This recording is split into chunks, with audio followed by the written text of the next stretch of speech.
Hello and welcome to photowalkthrough.com. I'm John Arnold and this is tutorial number 6, chapter 1. I'd like to start by quickly thanking everyone that's taken the time to vote for us on Podcast Alley. It's only the 15th of the month and already we're ahead of Tiki Bar TV on the video podcast charts. You guys rock, thank you very much. To begin with, I'd like to take a moment to show you a wonderful image posted to our growing Flickr group. There's a bunch of people using the group now and we're critiquing each other's work. I encourage any of you wanting to learn and improve your photography to join in there by posting your own images and critiquing a few others. You'll learn a lot by receiving and especially by giving critique. Now let me show you this image. This image here was posted by user Spitfire Lass, who I believe is in Australia, and it's a wonderful Mother's Day image that she posted a couple of days ago. So I really wanted to show it on today's show because obviously Mother's Day was yesterday. And it's just, it follows the mantra reduce and simplify very, very well. The composition is just spot on. The subject there is a third of the way across from the right end of the image. And the colours are delicate, the depth of field is just perfect. Only the main subject's in focus, everything else softens out beautifully around it. And the other reason I wanted to show this image is because we had a brief conversation in the comments of the shot about the small amount of chromatic aberration in the bottom right corner, which is down here, look. Along the edge of this petal you can see a blue fringe. Now this is caused by the way different colours of light bend at different amounts through glass, and you've probably seen this effect when you've seen light refracted through a prism. White light going through a prism splits up into all its constituent colours. Well, the same applies in a camera lens, and the lens manufacturers spend a lot of time and money trying to reduce the effect, and on the whole they do a fantastic job, but every now and then you can see this colour splitting effect near the edges of an image. So I wanted to quickly show all of you how one way to reduce this effect if it happens to you. So let me bring in my tools and zoom out so you can see that. First of all, I'm going to just zoom in on this area of the image here so that you can see the effect, see the area I want to work on. Oops, didn't mean to do that. Right. Now I'm going to start off by choosing a new adjustment layer. So this button down here is the new adjustment layer button. And I'm going to choose a hue saturation layer. And that will pop up this hue saturation dialog.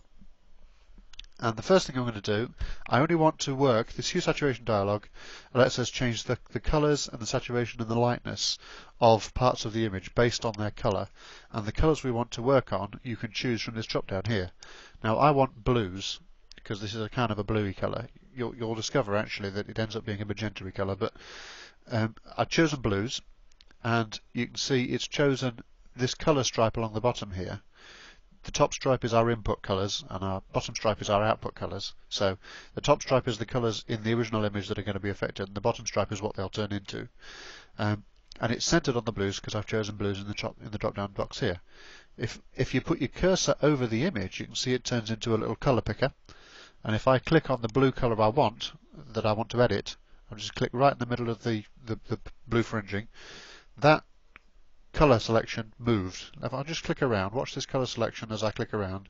I'm going to click in a deep reddy area, I'm going to click in a pinky area, and then I'm going to click in the bluey area, and you can see that jumping around to pick the colour that I'm clicking on.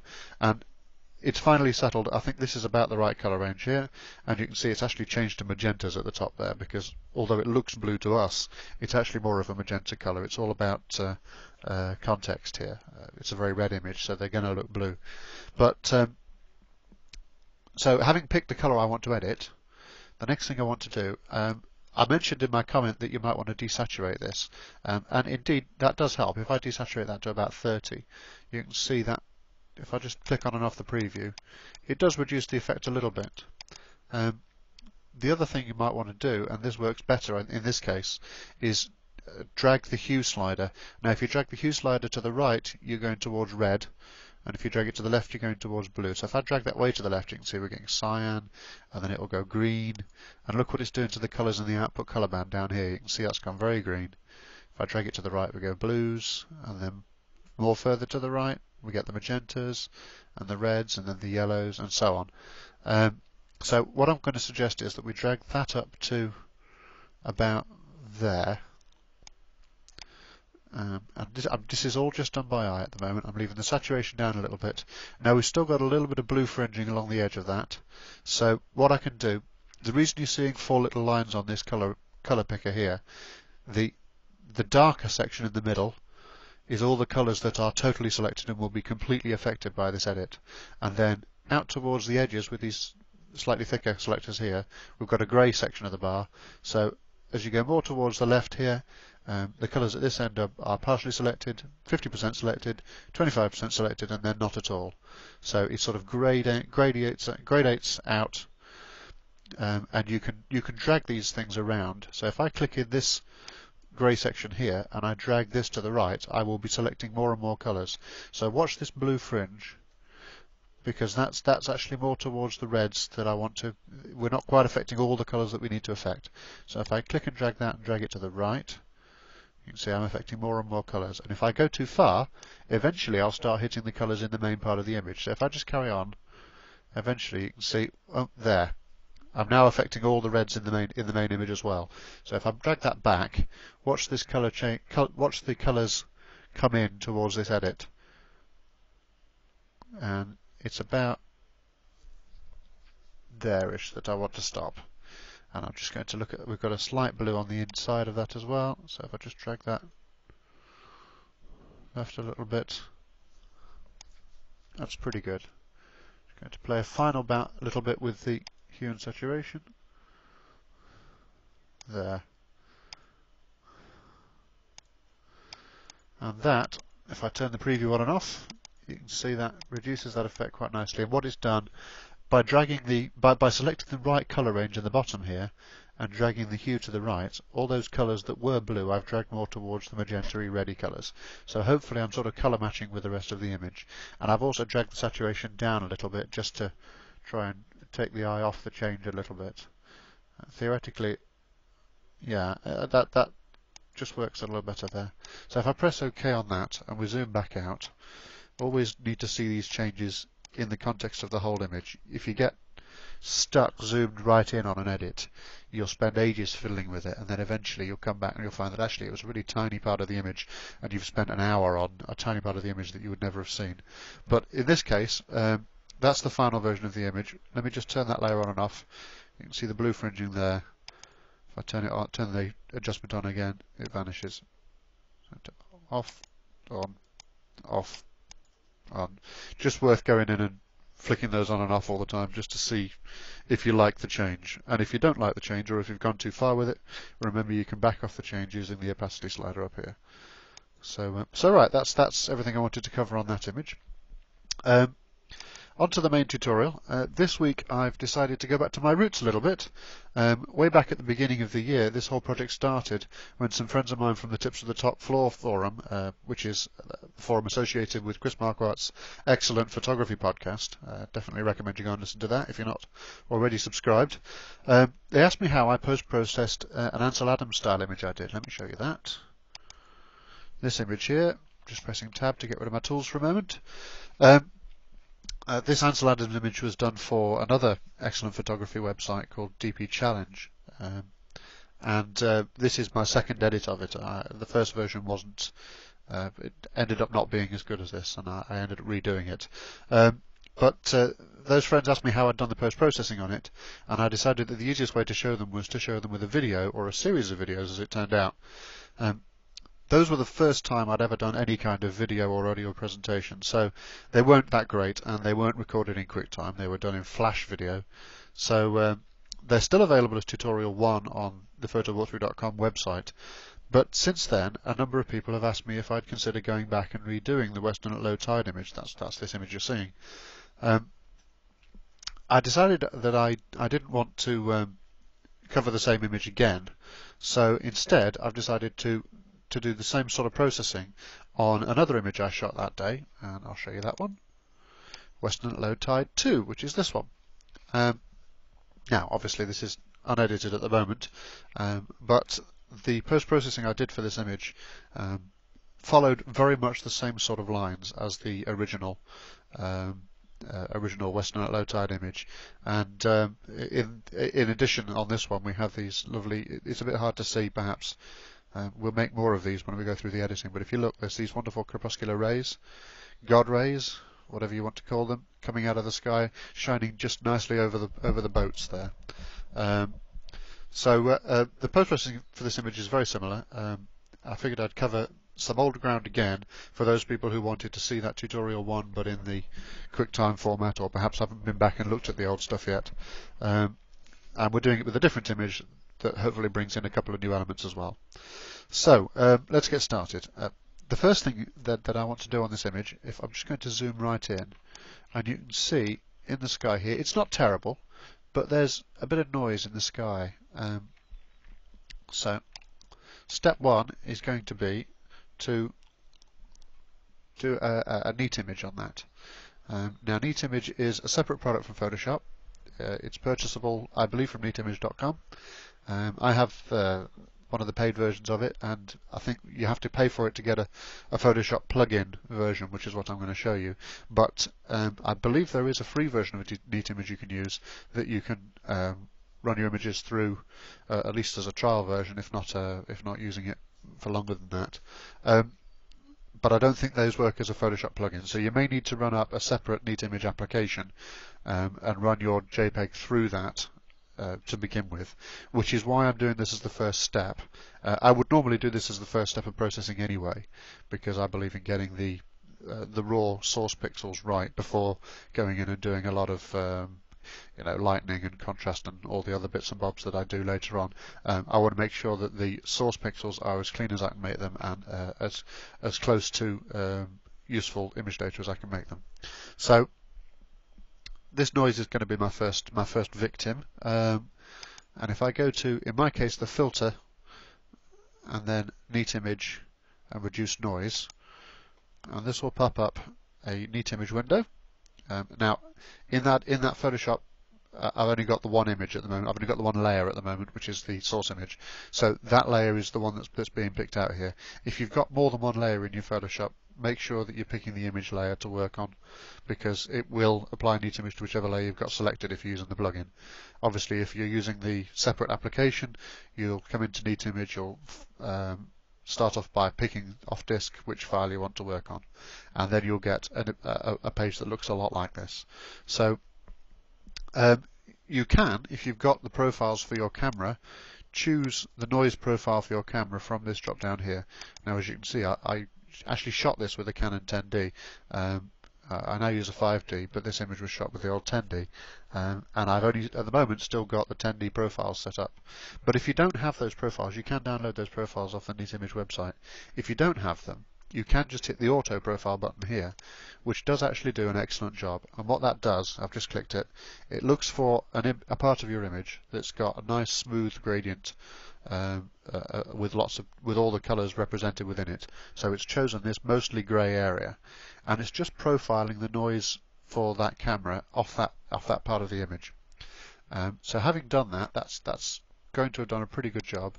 If you go into noise filter settings, so we go left to right here, we start on the noise profile, and then we go to noise filter settings. We can now change how much of this noise reduction we want to apply to the image. So we can say, right, these sliders determine how easily it detects noise, how sensitive it is to identifying parts of the image as noise, and we can also affect the noise reduction amounts. So what I tend to do, because I'm going to go in and add a layer mask later, I tend to let it choose all the default values on this. Some people, quite often, Neat Image and Noise Ninja are accused of making images look very plasticky and very flat, and that is true. If you don't use this with care, it is possible to Neat Image something into oblivion and have it look really false at the end. Images do need a little bit of noise, but so what I will do is I will let it use the default values, which can sometimes be a little bit overstrong, and then I will use a layer mask and my opacity slider just to back off the change a little bit. So I'm going to leave all those settings as they are, and I've just realised I've missed out a step. So let me close this plugin. Right, going back. I said we only got one layer. That was my first clue. What I should have done is drag that layer to the new layer icon down there. So I've now got a copy of my background layer, and that's the layer that I want to apply the neat image to. So going back to Filter, Neat Image, Reduce Noise, and I'll do that auto profile again. Just takes a second, there's a progress bar there. Go into my noise filter settings, and I'm going to leave all these settings at their default, and I'm just going to hit apply, and that's going to analyze the image, determine where the noise is in the image, and it's going to, everywhere that it finds noise, it's going to smooth it out. So if I zoom in on that area that you were looking at just a moment ago, you can see the noise is hugely reduced here, particularly in the sky. If I turn that layer off, all this noise comes back. I don't know how this is going to look on the compressed version of this video. It may be that this noise here is not very visible on the video you're watching. Apologies for that. It's just if that's the case, then it's just a result of the compression that goes on when we produce the video. So if I turn that layer on and off, it smooths out all that sky, and if you look at the front of the boat down here, there's quite a lot of noise on the front of the boat here. If I turn that layer on, it all smooths up, and in some respects that looks great. But down here, for example, look at this. This is sand. Now, sand shouldn't look like the surface of a plastic bag. It should have a little bit of grain in it. So if I turn the layer off there, that looks, I think, a lot more sandy, a lot more textured, which it should. Particularly in these areas here as well. If I turn this on and off, there is some genuine detail here in this ground that shouldn't be going missing. Some genuine detail there that is source data from the actual photograph, from the scene. And if I turn on the neat image, you'll see some of those areas go a little flat. Around here it goes a little flat, and we're actually losing detail. So it's important not to over neat image your images. So what I'm going to do, having got an original background image which hasn't been neat imaged, and a neat image layer above that which has been neat imaged, I'm then going to add a layer mask to that neat image layer by hitting this button down here, the black square with a white circle on it, and that adds a layer mask to the layer I got selected, which is the neat image layer. Now by default, layer masks come in all white, which means the effect of that layer is completely visible, and in this case I'm going to fill it all with black. So with the layer mask selected and black as my foreground colour, Alt Delete fills that layer mask with black. On a Macintosh, I believe it's Option Delete or Option Backspace fills with the foreground colour.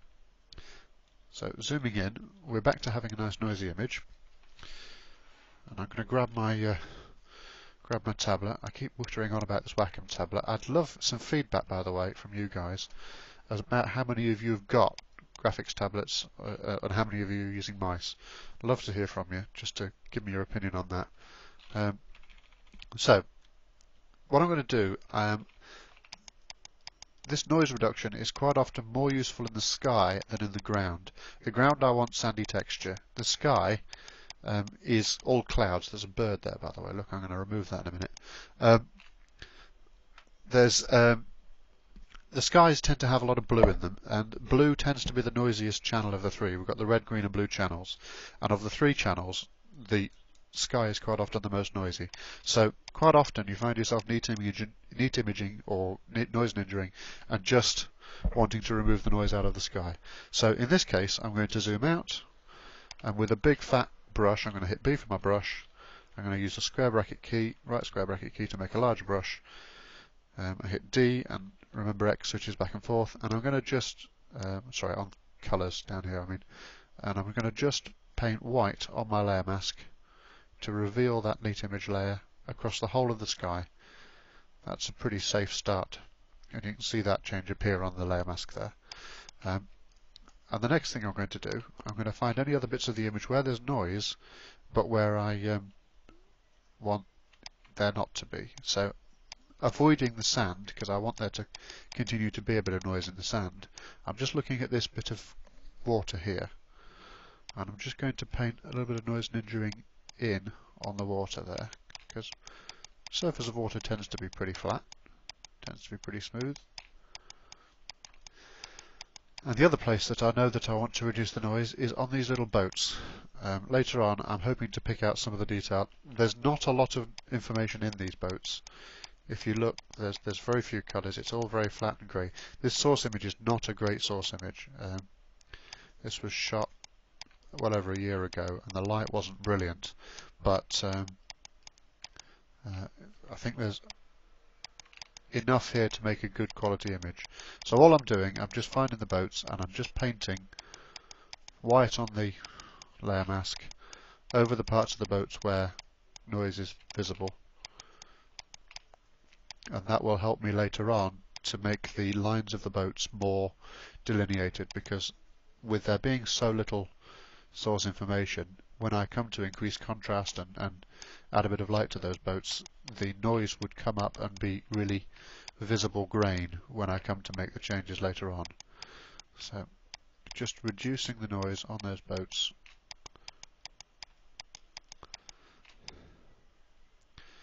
And suddenly I'm reminded of somebody who said to me, I'm Bob Ross with a Wacom tablet.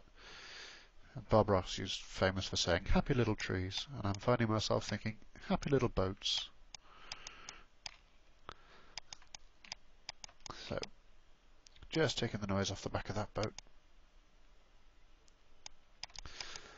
Right, I think that's all the boats.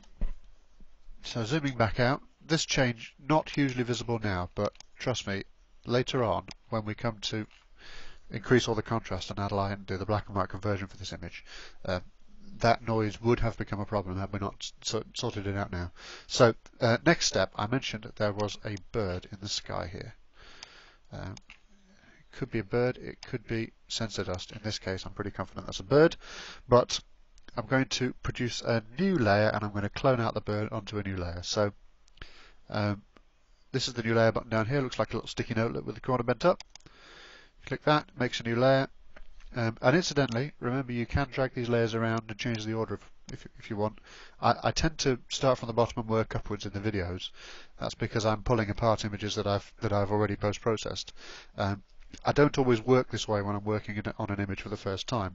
I quite often try a layer out, delete a layer, move on, do some contrast, maybe go back and add a layer in further down and do some dodging and burning. It's a very exploratory process, and I always present it in the videos as though it's not, as though I know from beginning to end what I'm going to do. That absolutely isn't the way it works.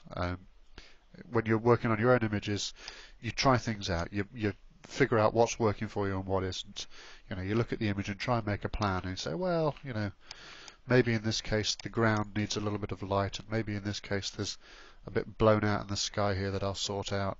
You kind of make a plan and you try things out, and sometimes it works, sometimes it doesn't. That's always the way I work as well. So don't be tempted to believe that I know exactly what I'm doing when I'm doing these things for real. So anyway, we've got a new layer. This is going to be my spot edit layer. Remember to name your layers, because later on you'll not know what they are. It's just a regular blending mode, nothing special about it. And I'm going to go to the spot editing tool, which is this one over here. You can get to that by hitting the J key. Just another quick hotkey of the week, as it were. Not only can you hit the key for the tool you want, but if you hit Shift and that key, remember these buttons quite often have got more than one tool inside. So there's an option in your preferences.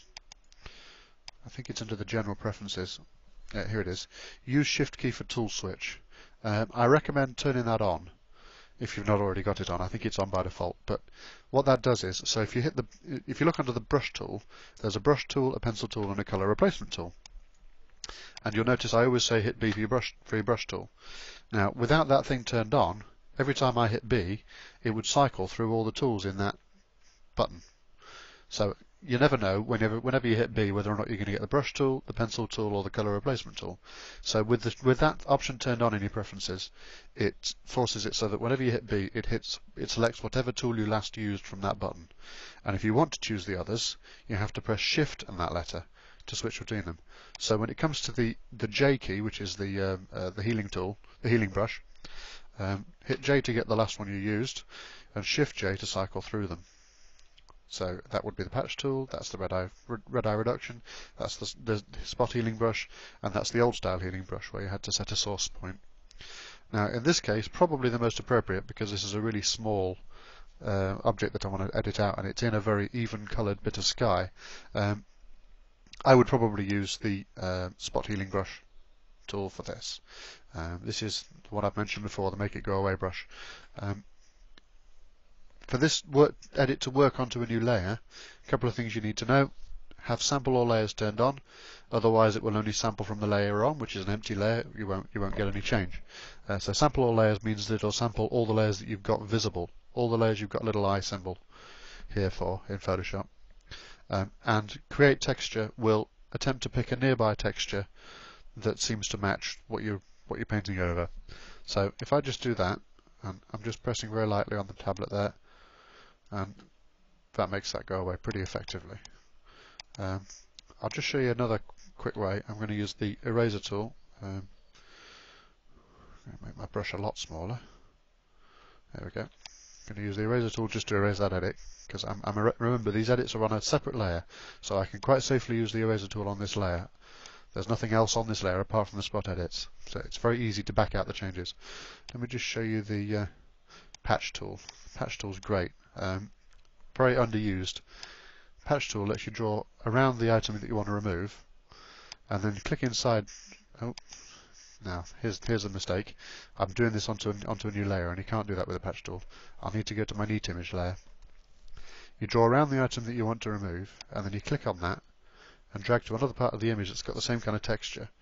Even if the light doesn't match. If you look there, I'm going over a part of the image that's got a bit of cloud in the sky, and you can see that bit of image appearing in the window of where I want to remove. What it does is it takes the texture from that area you select and then figures out what colours it should be based on the surrounding box that you drew. So if I now let go here, you can see that it didn't in fact take that line of sky, lighter line of sky that we got. It did its own thing and it figured out what the colours should be.